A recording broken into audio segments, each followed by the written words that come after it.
জন্য আরেকটা কথা বলি, যদিও এটা বলতে নিজেরই খুব খারাপ লাগতেছে, সেটা হচ্ছে মানে বাংলাদেশি পাসপোর্টধারী হলে যে কত ধরনের হ্যাসেল পোহাইতে হয় অন্য দেশের ইমিগ্রেশনে, সেটার আজকে বাস্তব কিন্তু শিকার হলো। আমাদের মানে কোনো কিছুতেই কোনো ধরনের ফলস নাই, আমাদের ব্যাগ একাধিকবার চেক করা হয়েছে। তারপরেও যখন আমরা আসব, আমাদের সাথে যারা ফরেনার ছিল বাহির থেকে আসতেছে, তারা সুন্দর করে লাগিয়ে নিয়ে বের হয়ে যাচ্ছে। বাট আমরা যখন দেখলো যে আমাদের হাতে বাংলাদেশি পাসপোর্ট, আমাদেরকে জিজ্ঞেস করেছে হুইচ কান্ট্রি, আমরা বললাম বাংলাদেশ। পরে বলছে যে সাইড হন। পরে সাইডে নিয়ে আবার আমাদের লাগেজ খুলে আবার এক্সট্রা মানে চেকিং করেছে। চেকিংটা মূলত বিষয় না, বিষয় হচ্ছে এই যে বাংলাদেশি পাসপোর্ট দেখলেই যে ইমিগ্রেশনের মানুষ বা একটু হ্যাসেল পোহাইতে হয়, এটা আমাদের নিজেদের কারণেই। তো আজকে দুপুরে মালদ্বীপ আসার পরে দেখি রাকিব সাহেবের মনটা খারাপ। ঘুম থেকে একটু আগে উঠছি, তাই না? এখন বিকাল, তো আমাদের তো ট্রানজিট নিতে হয়েছে। এরপরে আসার পর স্পিডবোট মিস করছি, সব মিলিয়ে মানে খুব টায়ার্ড।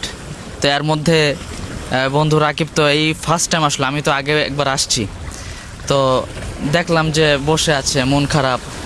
আসলে কি মন খারাপ, মানে মনটা ভালো করার জন্য কি সাগর পাড়ে আসছো নাকি, এই বিষয়ে কি বলতে চাও? আগে থেকে প্ল্যানিং ছিল যে না, মালদ্বীপে গেলে আসলে অনেকটা ভালো লাগবে। সেই ভালো লাগাটা কেন যেন কাজ করতেছে না। এখানে কয়েকটা রিজন হতে পারে। এক হচ্ছে আমরা যাদের মাধ্যমে এসেছি, হ্যাঁ, তাদের কিছু গাফলতি আছে।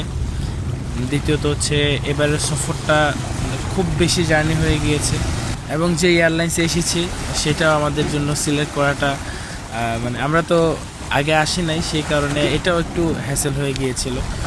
মানে এভরিথিং সব কিছু মিলিয়ে আর কি কেমন যেন আমার মানে অপরিপূর্ণ লাগতেছে আর কি মালদ্বীপে এসে, আমার যে মন মানসিকতার দিকটা আর কি। তো এই মোটামুটি তারপরেও বসে আছি।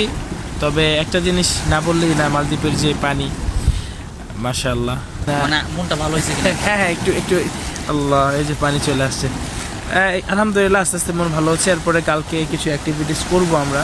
তোমার তো সেকেন্ড টাইম, তুমি তো আগে এসেছিলা, তোমার মানে তোমারও দেখলাম যে কেমন যেন আমার সাথে তাল মিলে তোমার মনটা একটু একটু মানে খারাপ হয়ে যাচ্ছে। যাই হোক, এখন অল্প কয়েকদিনের জন্য আসা, মাত্র 2 দিন থাকবো মাফুসি, এরপরে একদিন হুলুমালে, এরপরে তো আমরা ব্যাক করবো।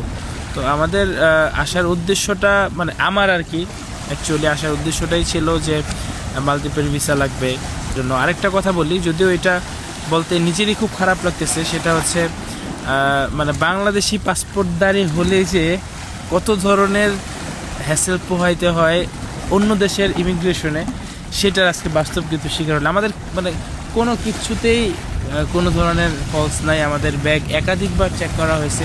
তারপরেও যখন আমরা আসব, আমাদের সাথে যারা ফরেনার ছিল বাহির থেকে আসতেছে, তারা সুন্দর করে লাগিয়ে নিয়ে বের হয়ে যাচ্ছে। বাট আমরা যখন দেখলো যে আমাদের হাতে বাংলাদেশি পাসপোর্ট, আমাদেরকে জিজ্ঞেস করেছে হুইচ কান্ট্রি, আমরা বললাম বাংলাদেশ। পরে বলছে যে সাইড হন।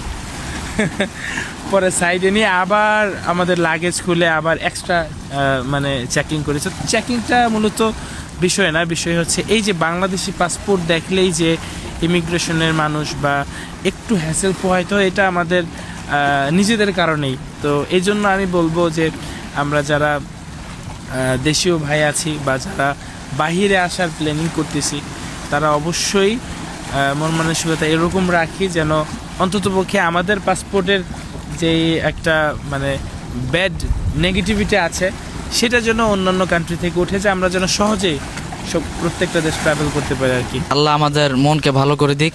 আর আমাদের বাংলাদেশি যে ভাইয়েরা এখানে আছেন, আমি চাই প্রত্যেকেই ভালো থাকুক। সারা পৃথিবীর যেখানে যে আছেন সবাই যেন ভালো থাকে, পরিবারের জন্য যেন যতটুকু প্রয়োজন দুনিয়ায় যেন পরিবারের জন্য যথাসম্ভব করে যেতে পারেন, একজন ভালো মানুষ হয়ে যেন বেঁচে থাকতে পারেন।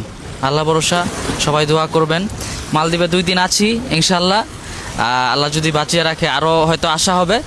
তবে এখন দেখি ইনশাল্লাহ আল্লাহ কি করেন, সবার কাছে দোয়া চাই। ফি আমানিল্লাহ।